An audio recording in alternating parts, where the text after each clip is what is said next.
Guys, if you haven't checked up on our social media recently, what have you been doing? I'm at Nick Hardwick, and Jamie is at Jamie.Hardwick. That's Jayme with a period, and then Hardwick, which is not to be confused with the other Jamie Hardwick, who I tagged a little while ago on Instagram, and she notified me that you may want to get this straight, bud. Your wife may be pissed at you. That earned me the Worst Husband of the Week award. Sorry, babe. Anyway, you guys know that Lose Like Alignment is going off. I'm sure you've seen some of the ads circulating. Hundreds of men now are losing staggering amounts of weight on a daily basis. It's been so awesome to see. And of course, I had no idea that life would turn into this for me or for us.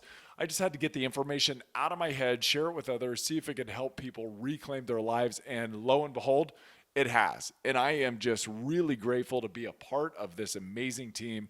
And the most fulfilling thing for me and the program is the weekly interactions that we get through the Accountability Network. So sign up for that. It is awesome to get personal connections and have conversations and get to understand who people are, what their challenges are, and assist on a very personal basis, on a weekly basis. So as this was all going on, we're getting crazy amounts of requests from the ladies wondering if this program is good for them too. And for me, I said, sure, yeah, it is. But really, since the beginning, I've tried to get Jamie to give my plan a try, and she would try it for a day or two and then basically tell me it wasn't for her. And finally, listening to the requests on social media and through email for a female version, and then getting some feedback back from females who were actually in the program and taking that into account. And then asking and not telling Jamie what can make this plan work for her and for other females. She went, took the parts from the men's program that she liked, modified it to accommodate the female body and your guys' individual preferences, and gave it a try. And I tread lightly saying this to her. Thankfully, she's not around right now. But it's been super cool watching her own this program. She has gained control back over the food, has reset her hunger cues, and has lost the weight she's been trying to lose really forever. I know.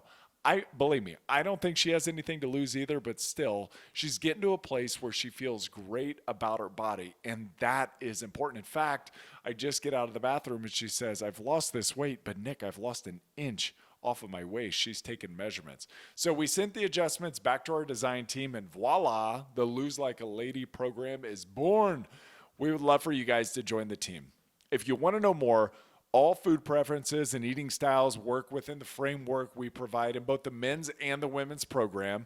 We do provide body weight only workouts and daily activities known as every hour on the hour exercises, EHO. But guess what? As we tell everyone, the exercise is the least important component of the plan. It's not required to lose weight. If you don't want to exercise, or you've got your own form of exercise that you would rather do that. We are never going to discourage that. This program will help you figure out what works best for you. You're going to learn appropriate caloric loads for the day and per meal. You're going to learn how to match your caloric intake with daily activity levels. You're going to break free from the having to eat a meal every 3 hours cycle. It really is an incredibly empowering experience. Also, the program helps build healthy self-care habits that make the program sustainable for life. And it's wonderful when you figure out that the more you take care of yourself, the healthier, the easier it is to make good choices when it comes to food, when it comes to exercise. And the best part about the program that a lot of people find is it's 4 weeks on and 2 weeks off of the plan. That is what we call a diet break. How many programs encourage you to not do the diet? We do that, so you're going to build trust with yourself. You're going to take the skills you learned, and you're going to put them to test in the real world. The whole process, it's incredibly empowering. When you reclaim your health, you really do reclaim your life. Join our teams. Sign up at hardwick.life. It's like hardwick.com, but hardwick.life, and use the code podcast20 for 20% off the order. And by the way, you can use that code forever on anything site-wide forever. And we want you to know that we're here for you. You can email me directly at nick@nickhardwick.com. I do. I get back to everybody. Try it. Try me. I'll get back to you. Anything you have. Show recommendations, any questions, any support, any criticism. We're here for that. throw everything my way. You need help modifying this program to suit your particular needs? All you got to do is ask. We've helped hundreds of people make this program work in their lives, and you can too. All right, guys, back to the show. Check it out, hardwick.life, podcast 20 for 20% off, and we hope to see you on the network soon. Love you guys. Thank you. Hey there. Welcome to the Hardwick Life podcast. I'm your host, Nick Hardwick. If you've listened to the show for a while, you know I am a huge fan of self-discovery and finding more out about oneself by pushing to the individual's limits. Our guest today has done that and some. His name is Luke Tyburski, and I know you're going to get a lot out of this episode. So Luke grew up in a small Australian country town. He had big dreams of becoming a professional football, which is soccer over there, after soccer player. And after years of hard work, dedication, plenty of setbacks, he achieved his boyhood dream. Tyburski traveled the world playing the game he loved until his body started to constantly break down in his mid-20s. And as a result of that, he spiraled into a dark battle with depression, fighting off many self-harming and suicidal thoughts, suffering in silence for many years without revealing what he was going through to anybody and barely surviving every day. And one of his coping mechanisms was binge eating. Once he made the difficult decision to retire from football in his late 20s because of injury, he was lost to the crippling grasp of depression once again. And to escape the illness, he turned to extreme ultra-endurance sports and became instantly addicted. Initially, the extreme challenges, they satisfied his escapism and I think gave him a sense of control. He ran through the Sahara Desert, down Mount Everest, through a tropical Chinese forest without food, water, or money, in a real challenge for survival, and even cycled over 400 kilometers on a Saturday just to learn how to surf the following day. Jiminy Christmas. His first ever triathlon was a double Ironman distance race taking him 35 hours nonstop to complete. He constantly pushed his physical and mental boundaries to the limit of his capabilities, using these ultra-endurance adventures as really an excuse to evade facing up to his battle with depression and the question he really needed to ask himself: what am I doing with my life? With his biggest physical challenge looming, he threw everything in a 2,000 kilometer, 12-day cross-continental ultra triathlon from Morocco to Monaco, which he had designed by himself. That's a little crazy. And it almost broke him even before he started. In the years following the ultimate triathlon, he spent a lot of time reflecting on his actions, speaking to others about his thoughts, and listening to his body. And he finally realized he had been running away from his past, vowed to turn this mode of survival into a way of living and a path into his future. And the wealth of knowledge that Luke gained from having nearly 2 years off from any physical exertion gave him another lens to view the world and his life through. And he's always eager to learn each and every day. He too is extremely passionate about helping others helping others learn what life has taught him. And Luke shares his knowledge so he can help as many people as possible become the best versions of themselves each and every day. And to me, there's nothing better than doing that. He's got a great book that I've listened to. I'm in the middle of it right now, called Chasing Extreme, available at Amazon or via his website, which is Luke Tyburski. That's LukeTyburski.com. You can also follow him on social media at Luke Tyburski. One more time, LukeTyburski. Let's get something out of this. Here we go.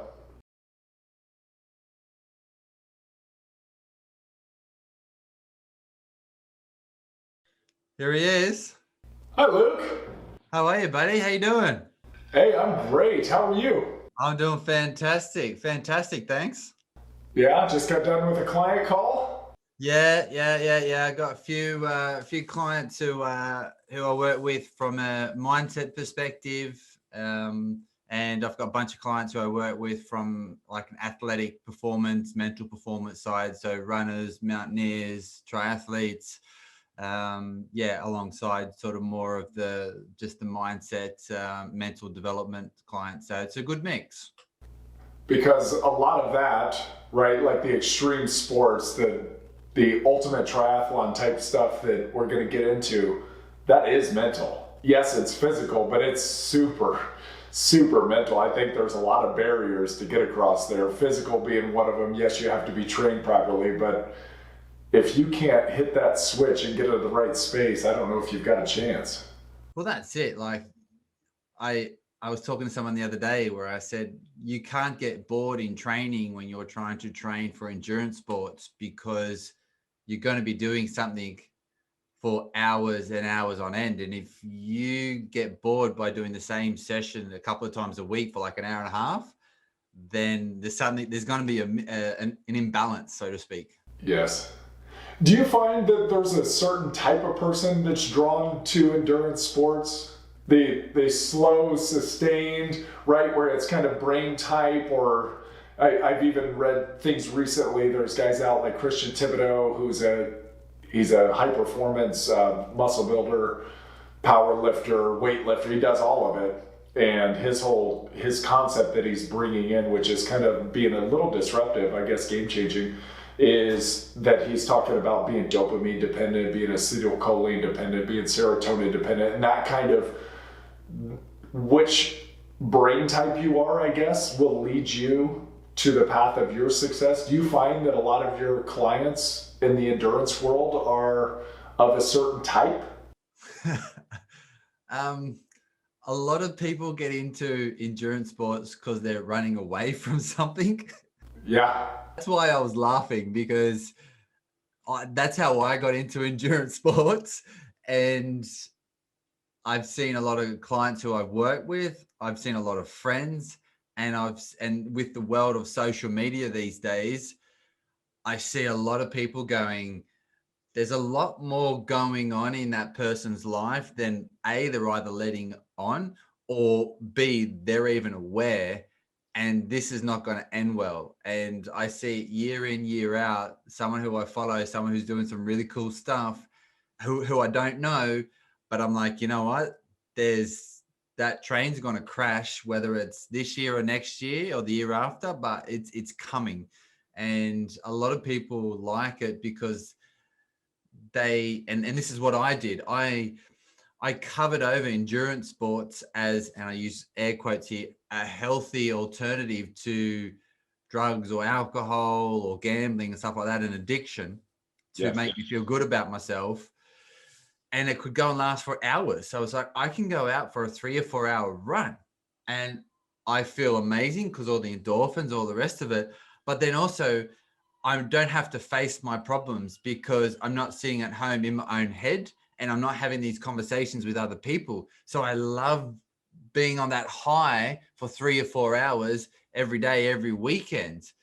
And there's a lot of people who are in that same boat, but there's only a certain amount of time that you can do that if you are continually running away from something and haven't addressed it in the first place. So I don't know if that answered your question, but maybe it added another element to it. Yeah, both.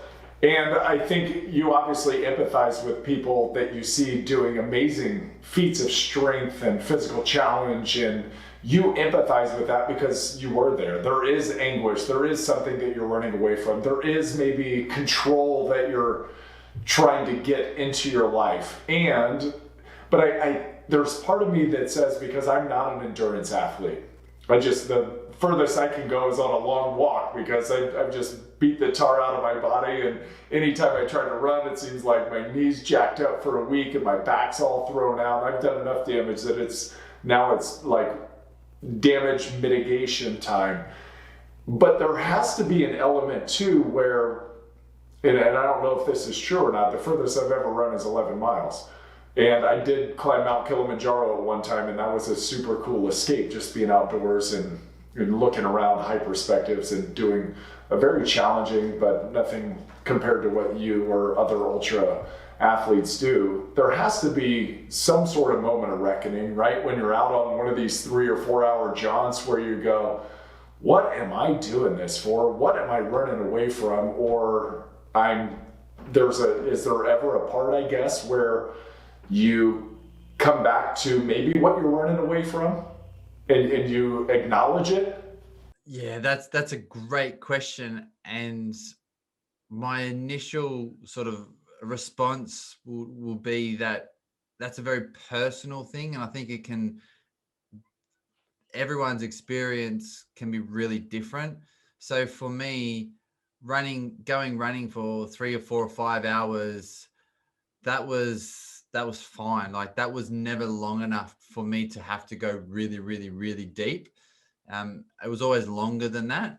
And I think for an individual, and we can sort of say, like, we can group a bunch of people who, let's say, they're running away from their past or what they're going through in that moment, or it could be mental health, it could be physical abuse, it could be money problems, it could be a multiple reasons why. But I definitely feel like when people are out exercising, because like you're out and you're doing a big gym set and you feel amazing when you do it, you feel amazing Yeah. afterwards. Just imagine that feeling for when you go out for, say, an ultra marathon runner goes out for a nice cruisy 3 or 4 hours. Like, we feel like that for the whole 3 or 4 hours if we're just going out for a really relaxed run. So are you really going to dig down into that dark place in the bottom of your gut, in the back of your head? No, you're like flying on cloud nine. This is awesome. My life's great. Everything's rosy. A lot of the times it's when injuries occur, when you can't do that. A lot of the times is when there's some other trauma in your life, how small it could be, or it could be massive, makes you stop and look at your life. But you could be out training every day for 2 or 3 hours or whatever it is that you're doing, and you're feeling great while you're doing it. You come back and you survive your everyday life. Then you go and train, you feel amazing, and you survive your everyday life. Maybe there's parts of your life that's great that helps you get to that point where then you can feel amazing running, and then there's parts of your life that aren't so great, and you don't really have enough time to sit still with yourself unless you get injured or something else happens in your life. And I feel like that's where a lot of people are forced to literally and figuratively stop and look in the mirror and say, what am I doing? Or it could be an external factor where they're injured and they've gone to see someone and someone has just gone, what are you doing? Because you can only keep the pace up for so long, right? And you do eventually realize that. I know all of the injuries that I faced. I had 11 surgeries coming out of the NFL. And every single time you face not just that injury, but you really kind of face your mortality as you realize that I'm getting older, this is getting harder, and you're stuck in one place, you're immobile, you don't have the abilities that you did, and you do get a glimpse into the future when you're 60, 70, 80 years old that says, this isn't going to last forever. I'm not going to be able to keep this pace up for a long time. And it's hard. It's hard, it's depressive to be injured as much as I was, as much as I read that you were. I mean, that it is a total beatdown. And one thing that what you were talking about resonated with me is that the hard work is easier than really facing the issues that you may have. Mate, that is what you call hitting the nail on the head. It's so much easier to go and run for 3 or 4 hours or ride my bike for 6 or 7 hours than when I'm injured, laying on the couch and thinking, Yes. like, okay. Torture. Yeah. Like, I'm in a place now where, like, I'm cool with that. But, for a decade, not so much. So I feel like also in endurance sports, sort of my world, swimming, cycling, running, and putting it all together in triathlon, it's a very communal sport, like all four of the sports, swimming, cycling, running, or triathlon, in the endurance section of it. And it is very communal, but at the same time, is a lot of people will spend time by themselves. But then when you're injured, that community that you go running with every Sunday, you go for a long run with like 2, 3, 4, 6 of your friends, or you have a run club where you do a tempo run, or you do some intervals midweek, you know what I mean? They're not coming to the physical therapist with you.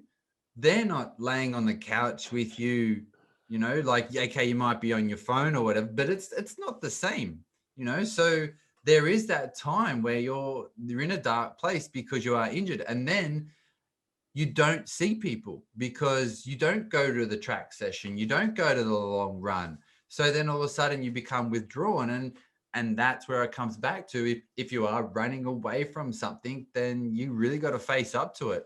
So there are a lot of and I use this in the nicest possible way, characters in the endurance world who have been running away from stuff, figured out that I don't want to stop, I don't want to keep running anymore, faced whatever they're running away from, made peace with it, and then still run. But now they're not running away, they're running towards something, or they're running because they enjoy it and there's nothing pushing them from behind. They're just like, it is what it is. Like, I've dealt with my demons. I love what I do. I've made this great community. Now I'm running towards, because I'm curious how far I can run. I'm curious what time I can do. I'm curious how long I can do this thing for. And when people switch from running away from something to running towards or being curious, then it changes lives, like literally. It's a healthier perspective, and it's really what you're pointing to is the intent behind the act, which I think it's the same thing. You still get joy out of the same process, but the intent going into it and coming out of it is completely different. And that brings me to this point that I love making, is knowing why you're running. Okay, and this could be anything: why you're strength training, why you're trying to build muscle, why you're trying to lose fat, you know, for a lot more of your community. And I've been in the health and fitness world for nearly 20 years. You know, I started training my first client in 2001, I think it was, you know, so I've got the exercise science degree, I've got all the personal training courses and all this sort of stuff. And when I used to play professional soccer, I used to get bored to be finished work at lunchtime. So I used to have clients who I used to work with, you know, so I've been in that world, and I'm still sort of got my tone there a little bit because I love it. But it comes down to why you do what you do. So for a lot of endurance athletes, the last 12 months were really difficult because the reason why they trained was to race, and there's no races. Right. So they're all getting pent up going, I don't really know what I'm doing. And I said to, none of my clients felt like that because we do a lot of mental work alongside the physical stuff. But I said to a lot of friends, I was like, well, why do you do races? And they're like, what do you mean? Is it to race, to get the medal? And no, why do you, I wasn't trying to put words in their mouth. And I said, well, what do you get out of racing? You know, and it went through this whole process. Finally, we got down to, oh, I really love running. Okay, you know what? You don't need a race to run. You know, and then I'd say even deeper, like, why do you like to run so much? Oh, you know, it makes me feel good. Okay, nice. Let's dig a little bit deeper. And then there's the health benefits. And then a lot of the times parents say, I want to be a role model to my kids, to show them if you show up every day and you train for something, and then you go and do this big challenge, this big race, this big event, you can accomplish something with that discipline and showing up every day and staying motivated, and to be a role model for their kids to work hard. And that's something that I've worked with a lot of people, is digging down into why you run. Why do you turn up to the gym every day? You know, if you're a bodybuilder and you're trying to, you know, build muscle, lose fat, and it's a very restrictive way of living for a period of time. And that, like, for me, like, I don't have a problem with that. If that's what you want to do, cool. But you've got to really know why you're doing it, because when you're sick of eating chicken and broccoli and you've still got 2 months before your show, it's like, you really need to know why you want to do that, why you want to lift weights, why you want to, you know, do everything that's involved to get you on stage looking the best that you can. If you don't have 3 or 4 truly deep-rooted whys, then it's going to be tough. I think that's a great point, is that 3 or 4 truly deep whys, because we have such a way as humans of rationalizing something out, right? Where, oh, I don't need to get the weight off. I'm fine. It'll be okay. I'm living a good life, living my best life. But then when your other why is, oh, my kids, my wife, or the community that I'm trying to serve, or, you know, eventually you go, I've got 4 really good whys, and it's kind of buckets as needed, of motivational buckets as needed, and go dig back into those whys. Do you encourage your clients to have multiple whys? And do they cover multiple areas? Yeah, I get my clients to build a why tree. So basically, Cool. there's 3 levels. I'll give you the short version. There's 3 levels. There's the leaves, there's the branches, and there's the roots, right? So you think of a tree. The leaves on a lot of trees, right? They come and they go during the seasons, and when it's really windy and when there's storms, the leaves get blown off. But the tree needs leaves, right? It needs it. It makes it look Right. pretty. There's certain things that the leaves help to function with the tree. So for a human, I look at leaves like on this why tree as the superficial whys. And I mean that in the pure sense of what superficial means, not so much in like maybe what it means in the 21st century, but on the top layer. So the superficial whys, like let's say for running, it's like, oh, I like medals when I finish a race, because everyone, like as adults, gets a medal when they finish a race, which, we're changing that in kids, but in adults, we're still doing it. So, little Jimmy doesn't get a medal because he finished 6 out of 8 at a school thing, because they're changing, to giving everyone a medal. But, Mummy finished 6,772 out of 15,000 people, and she gets a medal. I only take medals if I finish on the podium or win. And it's, you finished a 100-mile race or a 100K race I did 18 months ago. And the woman was like, well done. I've done 100Ks so many times. She went to give me a medal, and I was like, no, it's fine. Why not? I said, did I win? Well, no, it's not about that. Did I finish on the podium? No.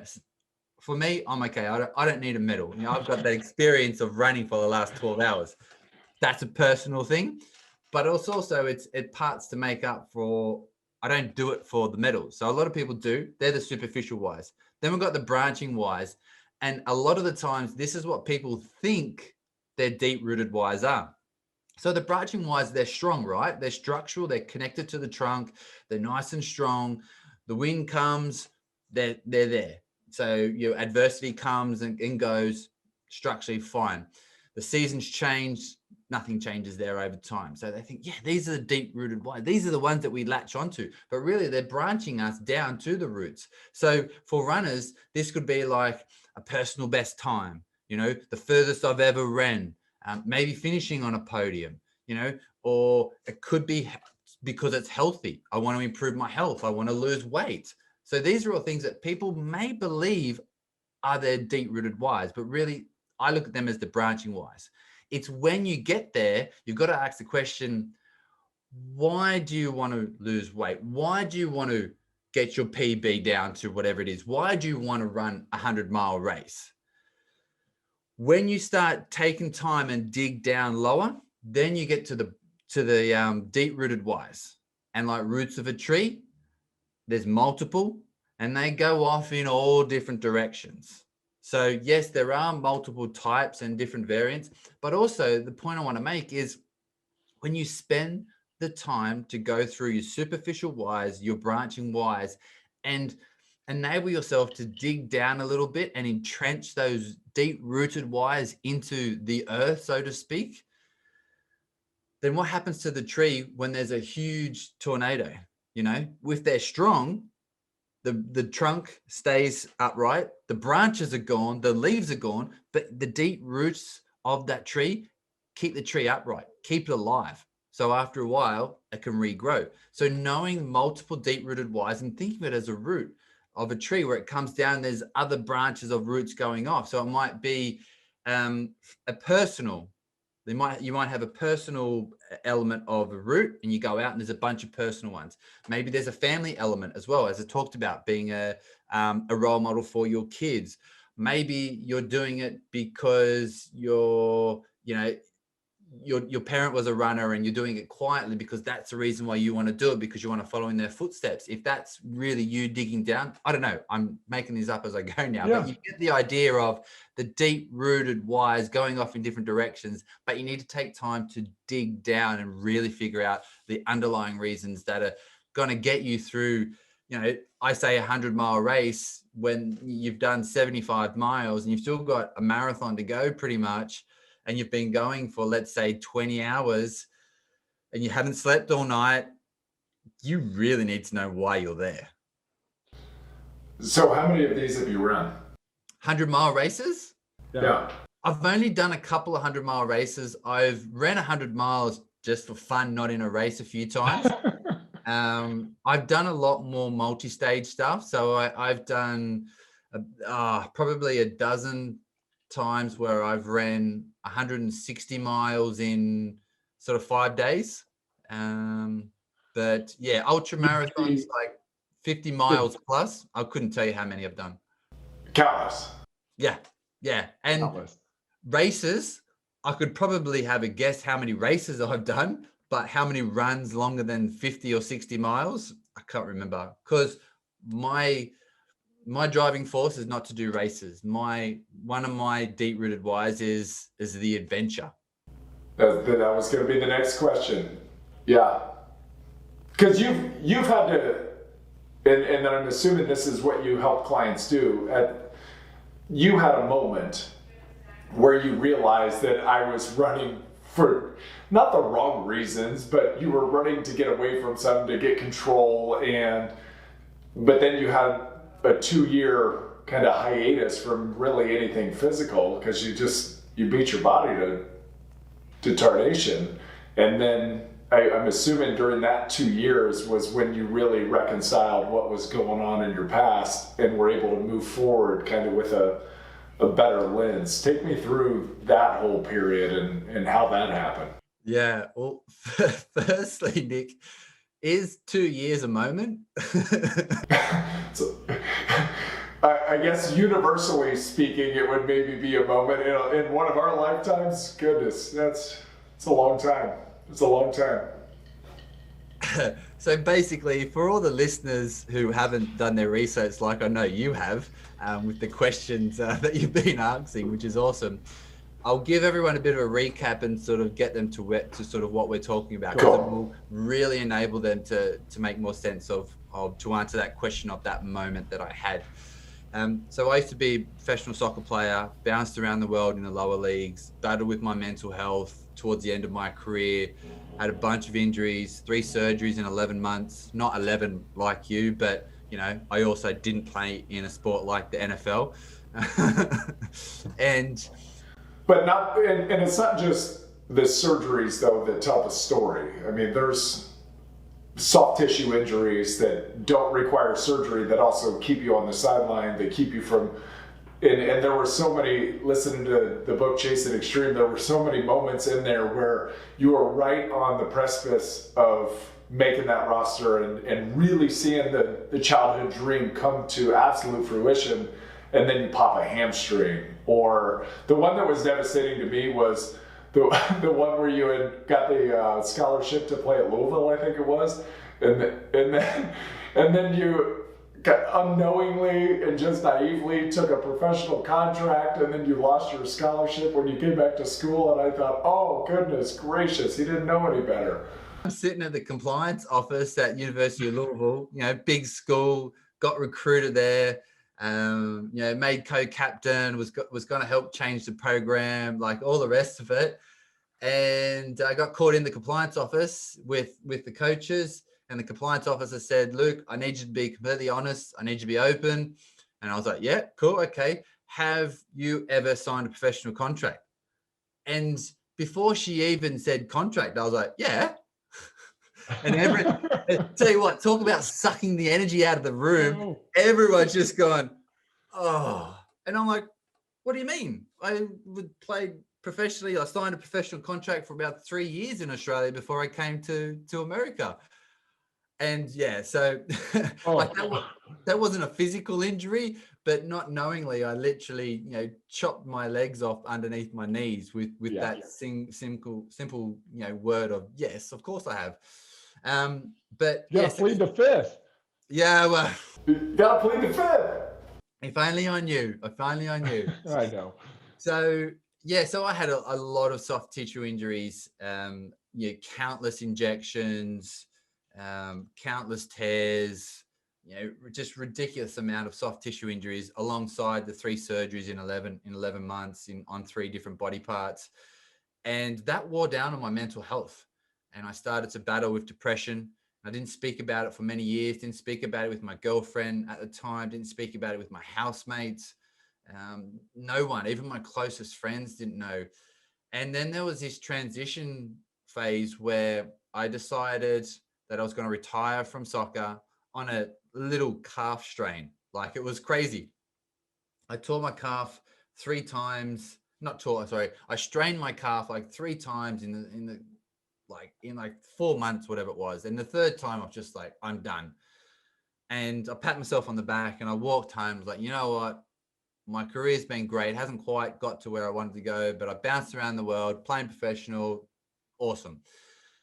And then I got home and I sort of realized, now what do I do? I'm 28.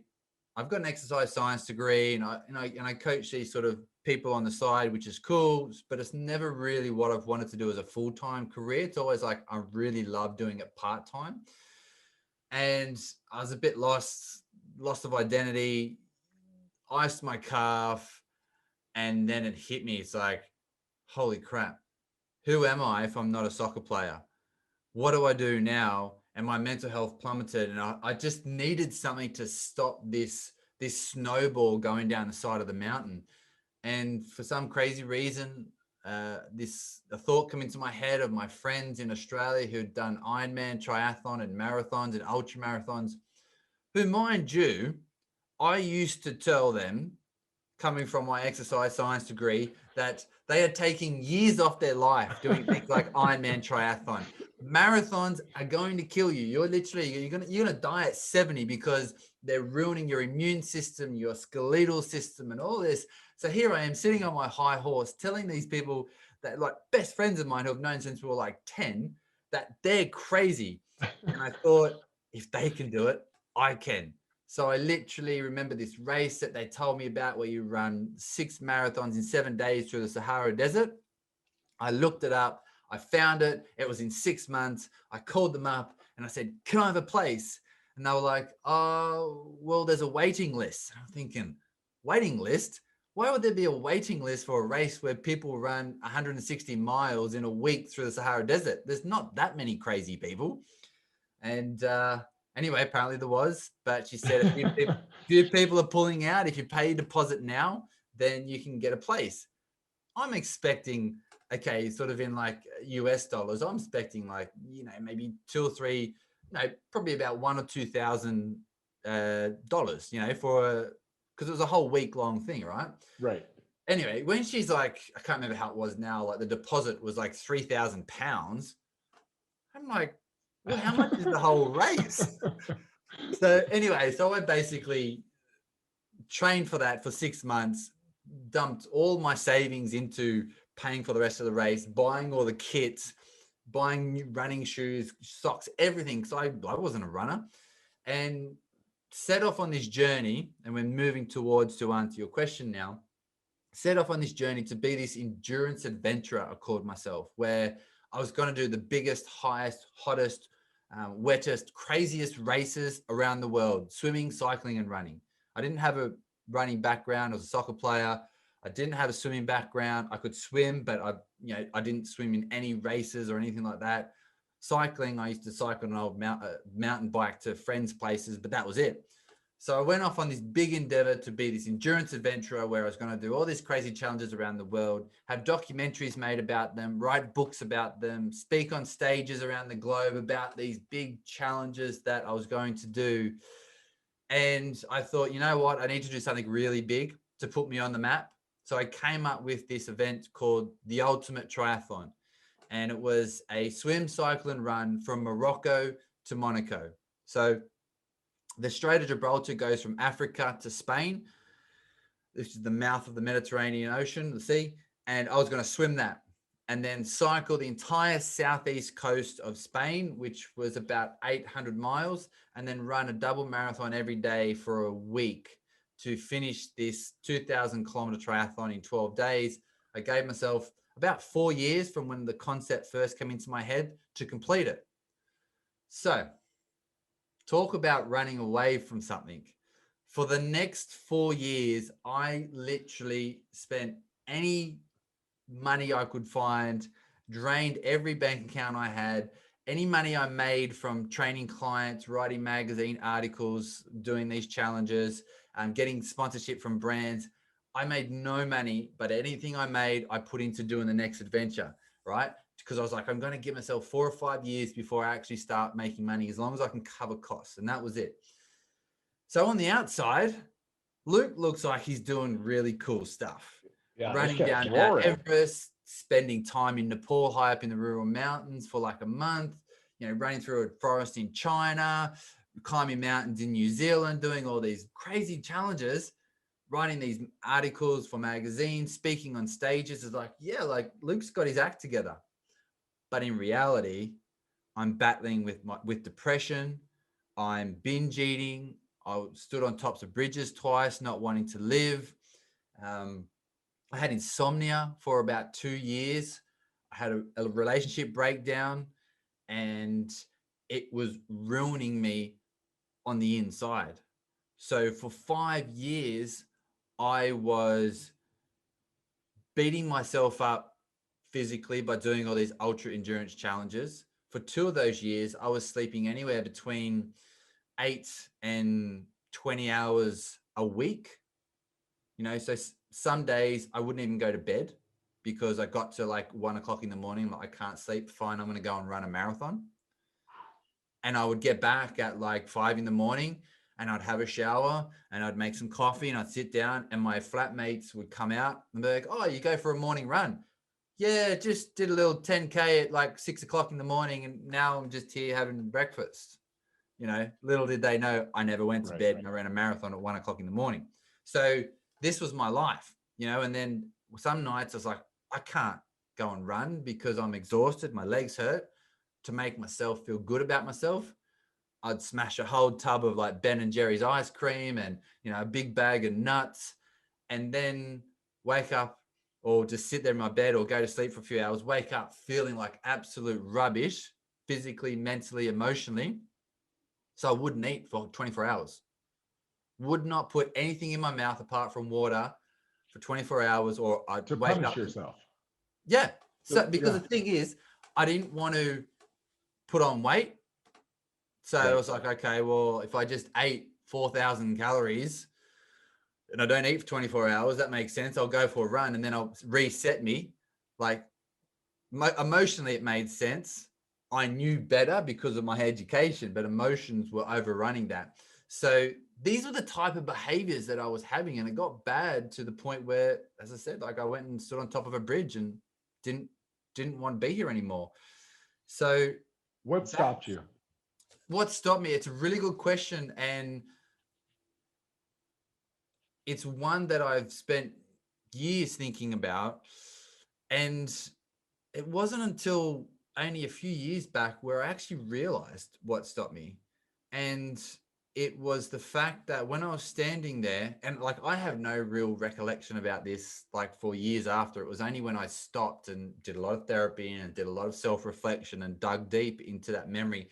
And I don't know what it's called. I can't remember the term, but where you put yourself back into that memory. So I didn't go and stand on bridges, but I went and looked off down off a higher space in a safe way, and put myself back to that place and go, right, okay, what was I thinking? And it was the fact that, and I'm super close with my parents, I knew the pain that I was going through was bad, but if I took my own life, I knew the pain that my parents would go through would be worse than the pain that I was feeling in that moment. And I was okay with hurting myself, but I was not okay with knowing the amount of pain that I would cause my parents. And that almost made me snap out of it and take a step back. And those times where I stood on the edge of the bridge, I could have been there for 30 seconds.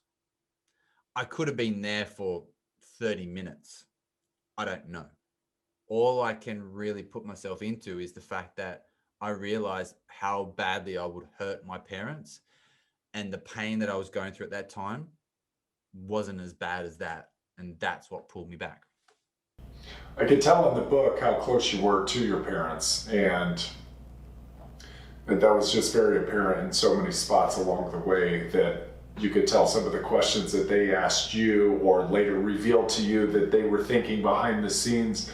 Did they have any idea that you were dealing with mental health issues? Because I think and this is something, it's really personal to me. One, I just had a friend that I lost that from outward appearances had everything going. Life was good, beautiful family, great kids, business was good, made as much money as you could ever possibly need for 3 or 4 lifetimes, and everything seemed great. And then all of a sudden we get a call all together, or now we find out on Twitter, that a friend had passed. And I take myself back to when I even retired from the National Football League, and I thought I had everything going for me. I had a job lined up. I had started down another path. Everything was perfect. Got a beautiful wife, 2 young kids, and everything was going so well. And then all of a sudden it was like I fell off the emotional cliff.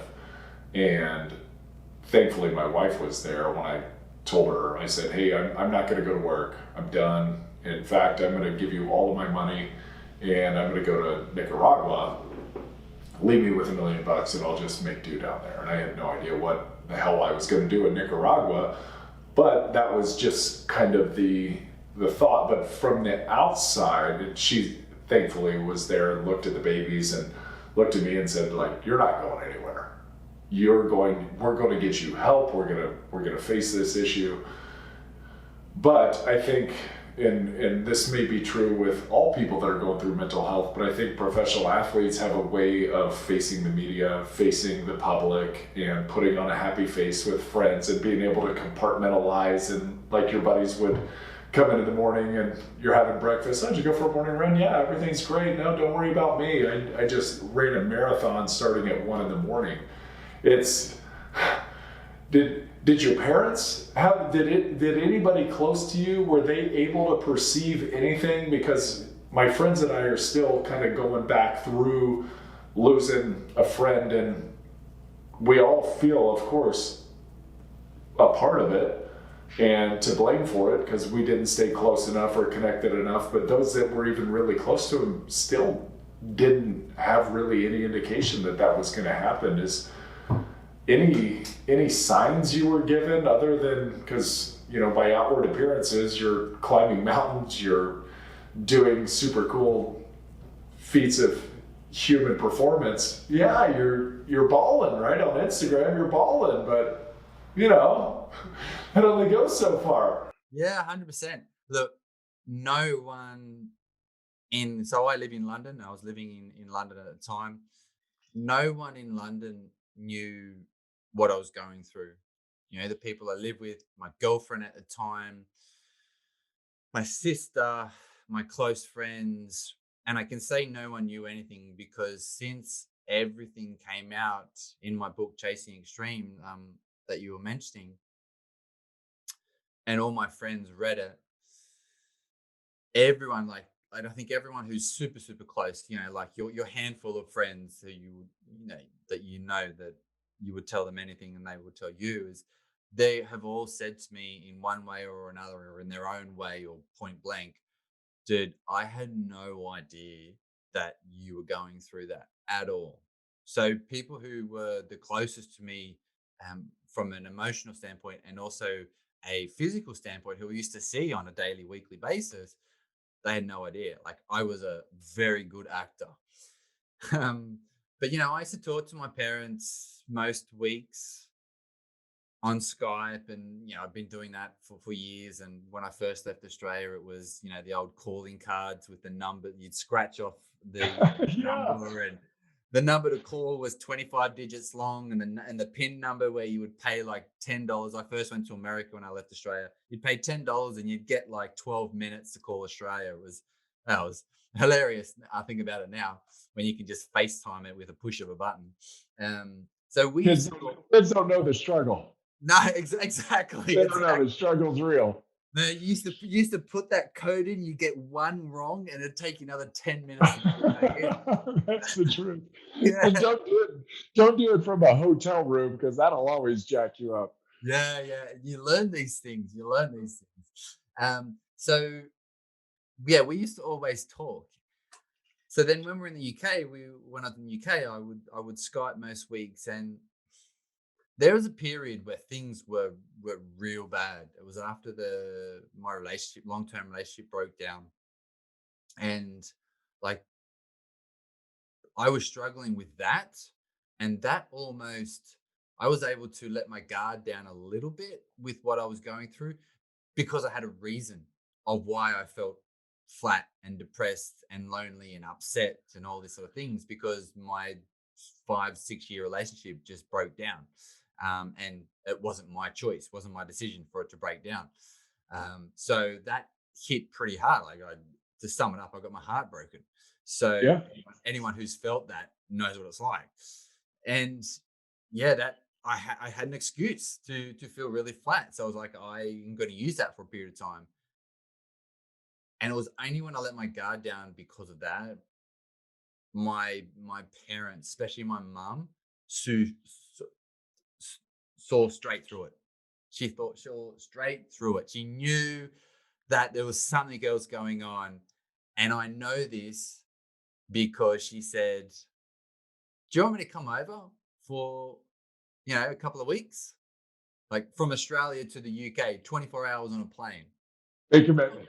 Yeah, do you want me to come over for a couple of weeks? Like, my parents are very working class. My dad's a builder. My mum's a secretary. They both still work in their mid to late 60s. And like, one, it's just like, well, mum, how are you going to get 2 weeks off work? Two, how can you afford it? And three, no, I'm fine. I'm all good. I'm just a little bit upset about what's happened, but I'm okay. But they knew, they could see straight through it. And my parents know me very well, and they know that you can ask me and you can push a little bit, but they know not to push too much, because then I'll just go the other way and be like, no, fine, and move further and further away. So they stop asking. I will distance myself, and I've always done that when I've been pushed too far and it's not something that I'm interested in. Instead of trying to fight back, I would just distance myself. And so they pushed a little bit, and it wasn't going to happen, so they stopped. And years later, and it came up a little bit throughout the book Chasing Extreme, but years later we had this amazing conversation. I went back to Australia about 6 months after the book was published. Obviously they read the first draft, not when the book came out. And I had this amazing conversation with my mum for about 2.5, 3 hours, just the two of us, about what I'd been through, about the book, any questions she had. And it was fantastic. It's some of the best quality time I spent with my mum. And she said, like, I knew that you were struggling, but I know my son Luke, and I couldn't just turn up on your doorstep, because I knew that it could backfire, or you would just push whatever you were dealing with down. And I had a great conversation, about 90 minutes, with my dad about it, just the two of us. My dad came from a migrant family from Poland to Australia after the war. He left school when he was like 12 or 13 to become a builder. Got the most common sense I know of anyone. But obviously he left school when he was 12, so there's things in his education where there's a few holes. So he's not the most deep and meaningful man to have a conversation with. But we went deep for us. And yeah, he was just like, I could tell it in your voice. And I said to your mum, there's something wrong. And your mum was like, I know, what are we going to do? We can't just turn up. We can't keep pushing, because he will just go the other way. And so they were having these conversations on the other side of the world, but everyone who was seeing me on a daily basis had no idea. You brought up the word in there when you were talking about your long-term relationship. I think that was with a Pilates instructor, correct? Yeah. Yes. Yeah. So It's funny how you remember that. yeah. Yeah. Heartbreak, right? It was heartbreak. And as you said that word, when I think back to losing my NFL career, being done with it. As much as I thought I was ready to be done with it, I think I was heartbroken that it was over. And yes, there's so many other things that are tied into it: identity, purpose, passion, decision making. Wildly easy while you're playing a professional sport. Like, does this get me closer to the goal or not? If it does, yes. If it doesn't, no. It's super easy. But you also, it's your childhood dream. You're in love with what you're doing, and then you lose that, and then you're heartbroken about it. And I think that was honestly the first time in my life that I had been crushed by something. And I think a lot of guys eventually end up going through that. What was, when you look back at your mental health before kind of revealing to mom that things were going bad, and when you look back at your professional career, maybe before it ended, when you said you were battling with mental health, what was going on during that time that was struggling? Was it the injuries? Was it the downtime? Was it not? What was it? Do you Yeah, know?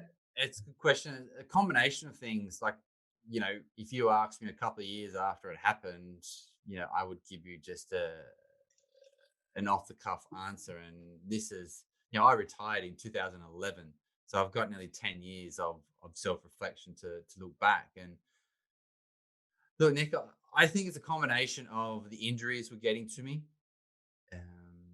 and the stop start of going to a club, not getting a long term deal. And I'd never been in that place before. Whereas always every season, even as a kid, as a teenager, when I signed those professional contracts, um, at the last minute, so I would get a call, or my agent would get a call and say, "Hey, they've got this final trial day. They're looking for a defender.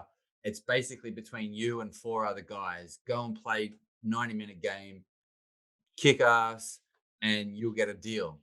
And it's like, cool, right? No worries. And I always fell into a season. I was like, I'm here for 2 years, and then I chose I was going to go somewhere else. So there was never a time where it was more than a season where I wasn't actually with a club. So I think there was that, the uncertainty, the injuries. Look, the relationship I was in that we talked about, it lasted odd years. It should have lasted 5 months in reality.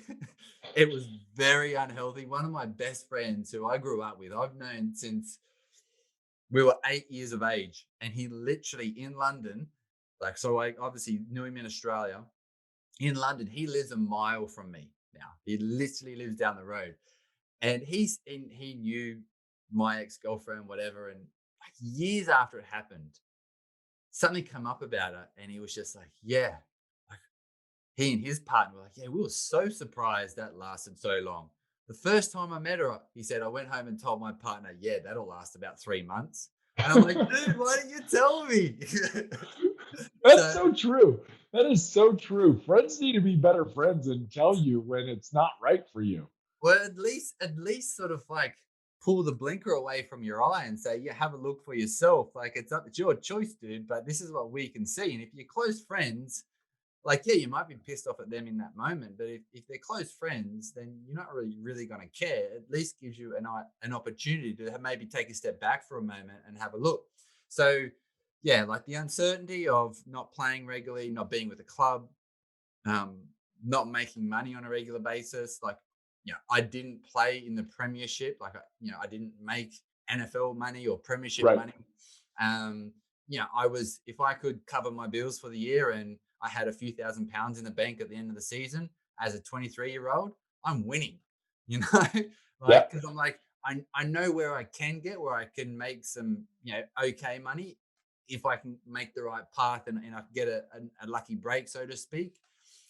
But I never quite got there. But I always, covered my own. But for me, I was just like, it's my childhood dream. I'm not doing it to make money. I'm not doing it to set myself up for the future because like I know I can have another career. But this is what I love doing, and I'm going to give myself the best chance of doing it now. Because when I retire at like 30 or 32, like I thought back then, I will have had an awesome 10, 12 years and now I'll continue the rest of my life. So the uncertainty, the financial uncertainty, being in a bad relationship, the injuries, all of that combined was the driving force behind why my mental health started to decline, why I became depressed, why I started to binge eat, why insomnia started, why everything happened. That's It sounds really simple, and if you think about it, yeah, it's obvious. But man, as I said, it took me about 7 or 8 years to figure that out.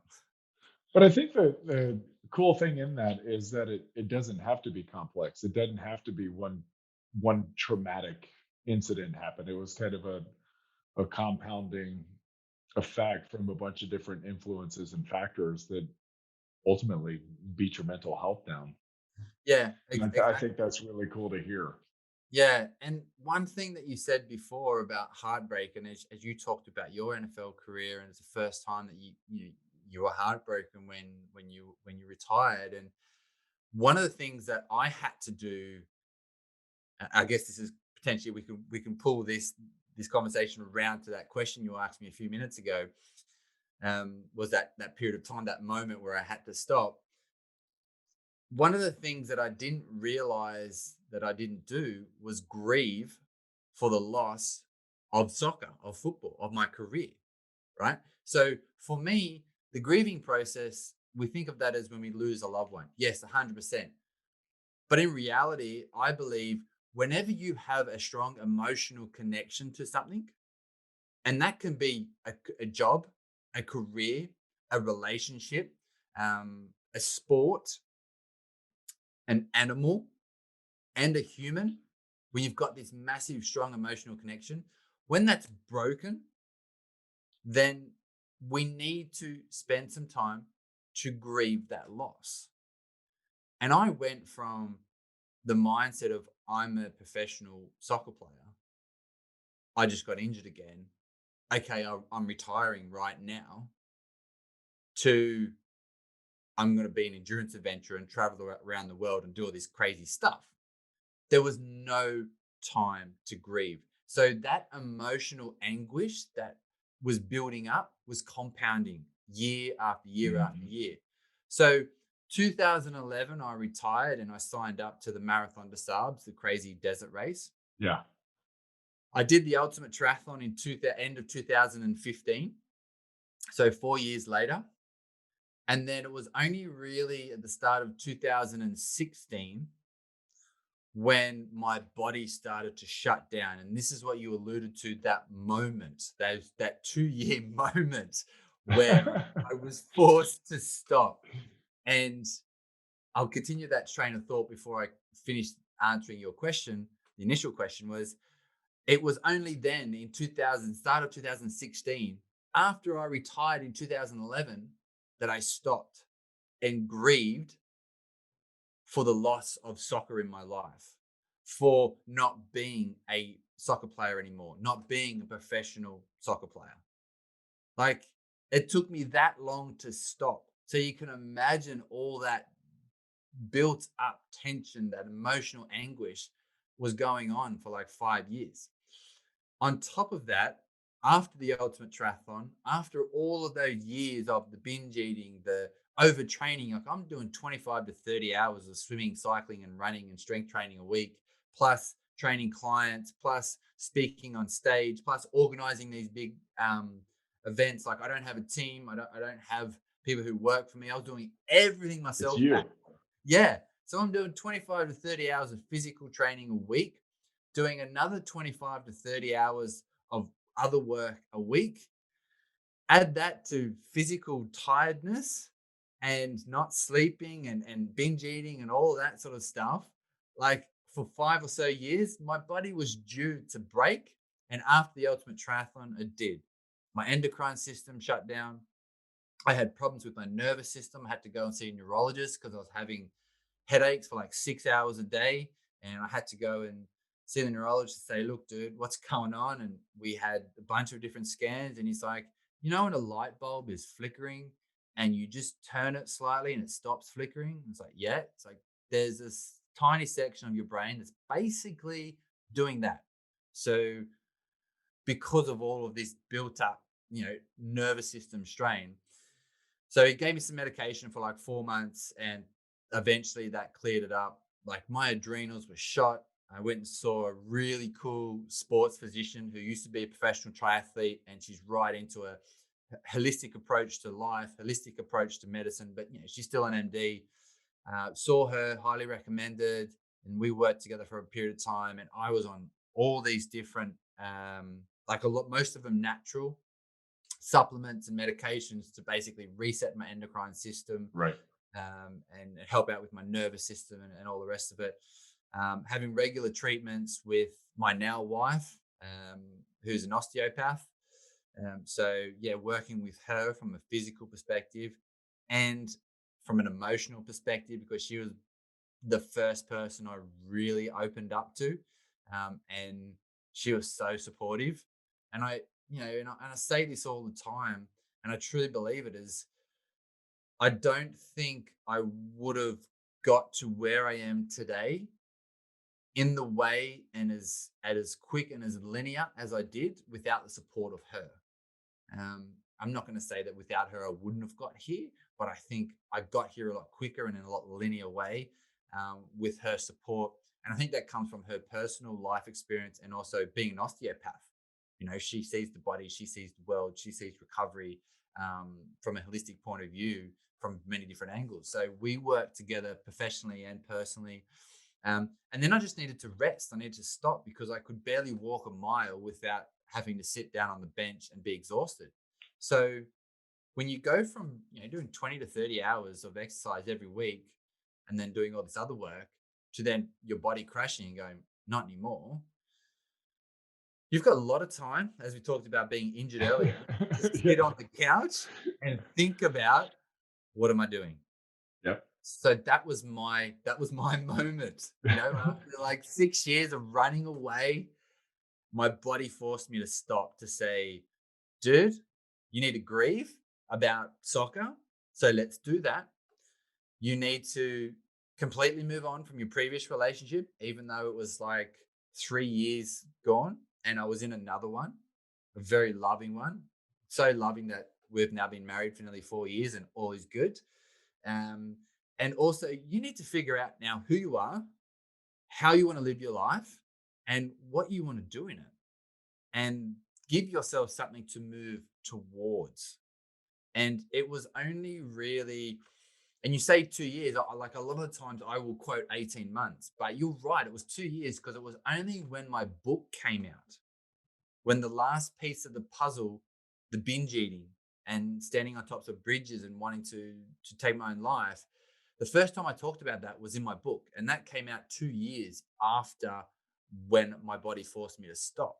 So the first time my parents, my now wife, she didn't know about it. We were living together and she still didn't know about it. And everyone knew that I was binge eating and had these suicidal tendencies was in the first draft of my book when I gave it to them and said, about 80% of what I was going through. There's a little bit more in here where you'll be shocked and you'll be upset, but just know I'm okay.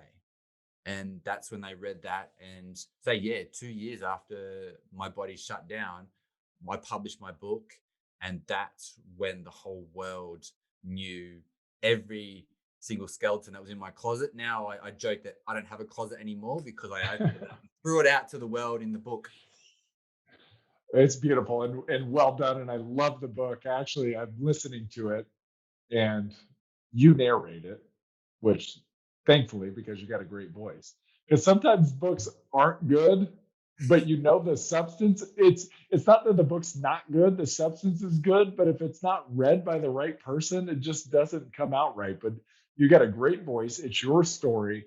And then what I really like about the book is that you have these little sidebars at the end of chapters or end of parts of it where you go back and you reflect naturally. And it's not reading, it's just kind of a natural reflection on the topic that was just covered. And I think there's some really good juice that comes out of there. Luke, we're coming up on time. Give me, what are you doing now? Where can people follow you and learn more about all that you got going on? And what I like about this is it's a much more methodical approach than when you first started.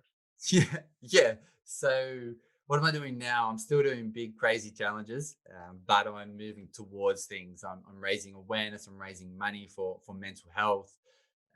I'm working with a coach, a world class endurance athlete coach, who liaises with my wife, who's my physical therapist. So we've got a team together now. But I'm still doing big stuff. I've got a big challenge coming up this August, which I haven't announced yet. So you can follow me on at Luke Tyburski on Instagram, Twitter, Facebook, everything. My website's luketyburski.com.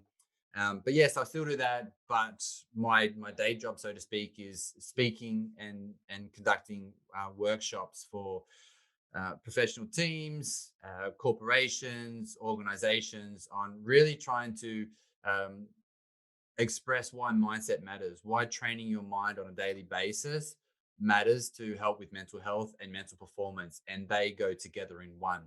And it's a combination of my life experiences, the workshops that I do, and the talks that I deliver, my experiences, my education, my further education and knowledge from my own personal reading, and just my life of learning, from my mistakes and how I'm able to actually continue to push myself physically and mentally. So I've been able to extract the mental framework that I actually have. And I just thought everyone used to think like me, but then I realized not everyone did.